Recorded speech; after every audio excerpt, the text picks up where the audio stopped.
Hello friends, welcome back to Prem Bhatia. Thanks to subscribe our channel. अगर आप जानना चाहते हैं कि वैक्सीन क्या है, किस प्रकार से काम करती है और इसके कितने प्रकार है, तो ये वीडियो केवल आपके लिए है। इस वीडियो के अंत तक बने रहिएगा। इससे पहले यदि आप चैनल पे नए हैं तो चैनल को सब्सक्राइब करके बेल आइकन दबा लीजिएगा, ताकि आने वाले वीडियो की नोटिफिकेशन आपको समय समय पर मिलती रहेगी। हमारा शरीर कई प्रकार के हानिकारक कीटाणु जैसे वायरस, बैक्टीरिया, फंगस या इससे स्रावित टॉक्सिक पदार्थों से घिरे हुए रहते हैं। इन बाहरी पदार्थों को हम एंटीजन कह सकते हैं। हमारे शरीर के इम्यून सिस्टम का पहला उद्देश्य होता है कि किसी बाहरी पदार्थ की पहचान करना। जब कोई बाहरी दुश्मन रूपी एंटीजन हमारी बॉडी में प्रवेश करता है तो उस एंटीजन को नष्ट करने के लिए हमारा इम्यून सिस्टम उसके खिलाफ एक प्रोटेक्शन फोर्स का निर्माण करता है, जो इसके खिलाफ हमारे शरीर को सुरक्षा प्रदान करता है, जिसे इम्यून रेस्पॉन्स कहा जाता है। इसमें बी लिम्फोसाइट द्वारा कुछ प्रोटीन अणुओं का निर्माण किया जाता है, जिसे एंटीबॉडी या इम्यूनोग्लोबुलिन या एंटीबॉडी कहा जाता है। ये एंटीबॉडी पुलिस का काम करती है, जिसका मुख्य उद्देश्य इन बाहरी पदार्थों का हमारे शरीर में घुस चुके हैं उसका निस्तारण करना होता है। एंटीबॉडी द्वारा इम्यूनिटी प्राप्त करने के दो तरीके हैं, एक्टिव और पैसिव। एक्टिव सीधा तरीका है जिसमें व्यक्ति अपने खुद के प्रतिरक्षा प्रणाली यानी कि इम्यून सिस्टम द्वारा इम्यूनिटी को निर्मित करता है। इस प्रकार की प्रतिरक्षा आमतौर पर कई वर्षों तक या फिर जीवन काल तक बनी रहती है। जैसे एक चिकन पॉक्स से पीड़ित व्यक्ति में अगर इसका इन्फेक्शन होता है तो इसके बाद उसमें शरीर में एंटीबॉडी बन जाती है और जो उसे जीवन भर सुरक्षा प्रदान करती है और उसको पुनः संक्रमण से रोक सकती है। पैसिव इम्यूनिटी या इनडायरेक्ट तरीके में एंटीबॉडी का निर्माण एक पशु में या फिर मानव में किया जाता है और उस एंटीबॉडी को दूसरे मानव में इंजेक्शन द्वारा ट्रांसफर की जाती है। पैसिव इम्यूनिटी अक्सर प्रभावी होती है, लेकिन आमतौर पर कुछ हफ्तों या महीनों के भीतर गायब हो जाती है। उदाहरण के लिए एक बच्चे द्वारा माँ से प्राप्त इम्यूनिटी पैसिव इम्यूनिटी का उदाहरण है। माँ के गर्भकाल के दौरान शिशु को गर्भनाल से जुड़े होने के कारण माँ से रक्त द्वारा पैसिव इम्यूनिटी मिलती है, अर्थात माँ से उत्पादित एंटीबॉडी बच्चे में ट्रांसफर हुई है। इसी प्रकार स्तनपान होने के कारण जो माँ के दूध में एंटीबॉडी उपस्थित होती है वो बच्चे में ट्रांसफर हो जाती है, जो उन्हें रोगों से लड़ने में मदद करती है। इसका दूसरा उदाहरण आप कोरोना से रिकवर हुए व्यक्तियों में प्लाज्मा डोनेशन से समझ सकते हैं, जिसमें कोविड पॉजिटिव व्यक्ति में जो एंटीबॉडी बनी है उसको दूसरे व्यक्ति में ट्रांसफ़र की जाती है। एक्टिव इम्यूनिटी प्राप्त करने के लिए आपको खुद को इन्फेक्शन का शिकार होना पड़ेगा, जिसके द्वारा आपका शरीर एंटीबॉडी बनाती है। एक्टिव इम्यूनिटी प्राप्त करने का दूसरा तरीका है टीकाकरण या फिर वैक्सीनेशन।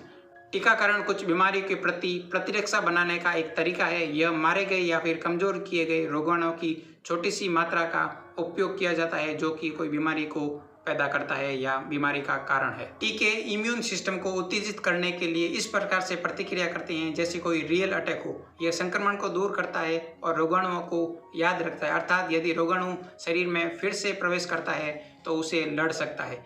वैक्सीन में इसी वायरस या बैक्टीरिया का कुछ भाग होता है जो बीमारी का कारण नहीं बनता है, किंतु शरीर को एहसास करा देते हैं कि कोई बाहरी तत्व शरीर में प्रवेश कर चुका है और शरीर में उसके विरुद्ध एंटीबॉडी तैयार कर लेता है। जैसे गोकुलधाम सोसाइटी में बार बार चोरियां हो रही है, किंतु भिड़े किसी सिक्योरिटी गार्ड को रखने के पक्ष में नहीं है।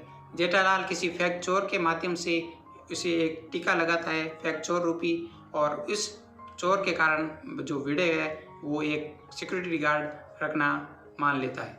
तो इसी प्रकार से ये प्रतिक्रिया होती है।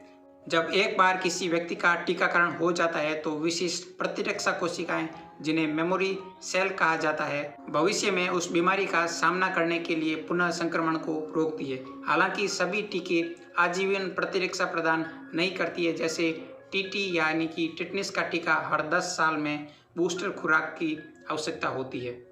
किसी भी उम्र में टीकाकरण बीमारी के खिलाफ लंबे समय तक चलने वाला और प्रभावी संरक्षण है।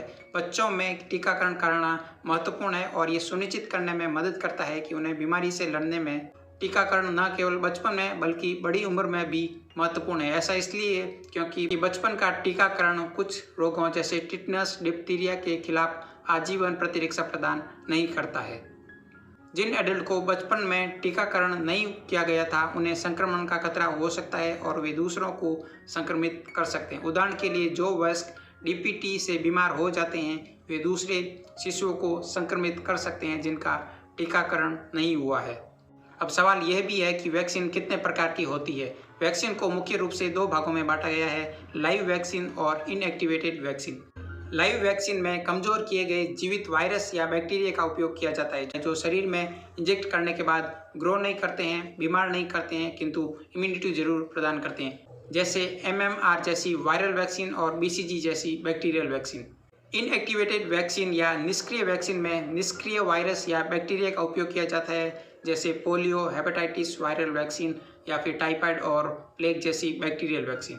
यह प्रोटीन आधारित या पॉलीसैकेराइड आधारित वैक्सीन है, जो कि हीट या केमिकल द्वारा निष्क्रिय की जाती है। कुछ बैक्टीरियल टॉक्सिन में बैक्टीरिया द्वारा उत्पादित निष्क्रिय विष होता है। उदाहरण के लिए डिप्थीरिया और टिटनेस वैक्सीन टॉक्सॉइड वैक्सीन के उदाहरण है। वैक्सीन का ही एक अन्य उदाहरण कॉन्जुगेटेड वैक्सीन है, जिसमें प्रोटीन और बैक्टीरिया के हिस्से को कंबाइन करके तैयार की जाती है। तो ये एक छोटी सी जानकारी थी। आई होप आपको पसंद आई होगी। तो पसंद आई है तो लाइक ज़रूर कर लीजिएगा और अपने फ्रेंड के साथ शेयर भी कीजिएगा। तब तक के लिए bye bye. Thank you very much.